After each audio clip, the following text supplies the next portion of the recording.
Hi, it's Paul Quinney with Sandler Training in Ottawa with another sales tip, this time on sales call planning. Now you're probably wondering what I'm doing here, speaking to you about sales call planning from a golf course. Fair question. And by the way, I'm shooting this video today at a dandy little golf course in fabulous Prince Edward Island. The course is Anderson's Creek Golf Club. If you're ever here on the island and you're looking for a round of golf, this is the course you've got to golf. So back to the point. What do golf shots and sales call plans have in common? Well, every good golfer knows that a shot's got to be carefully planned. So if you look at my situation here, I've got a tricky little shot. I'm probably 30-40 yards out from the pin. I've got to clear a sand trap and get that ball close to the pin. I've got a very narrow landing strip. So if I hit it too hard, I'm going to slide off the other side of the green into another sand trap.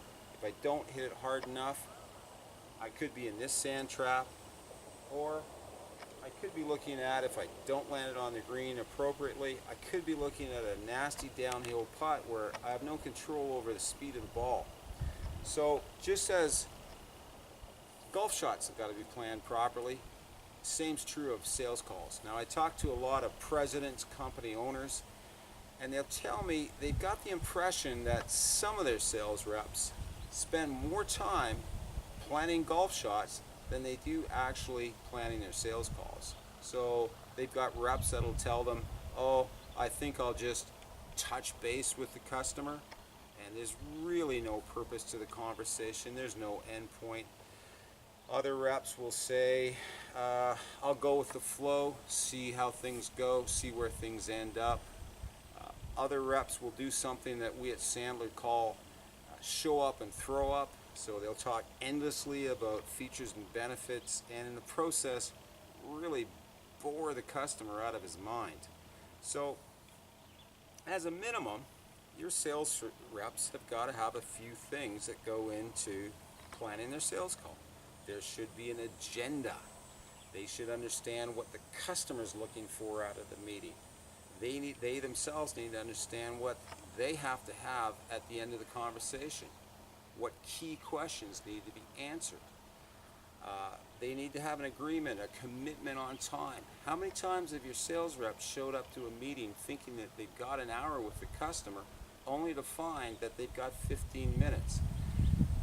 There should also be some pretty clear understandings between your sales reps and the customer as to what the next steps are if the customer decides that, yes, they want to continue on in the sales process, or not, in which case things are over. So you've got to plan golf shots, you've got to plan sales calls. Now let's see if I've got a shot in my bag here that'll get me close to that pin, over the sand trap, and in scoring position.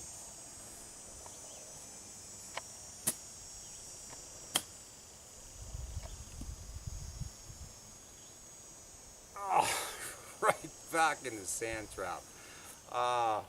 You know, that's one of the great things I love about my job with Sandler. I get to shoot YouTube videos and humiliate myself in front of global audiences.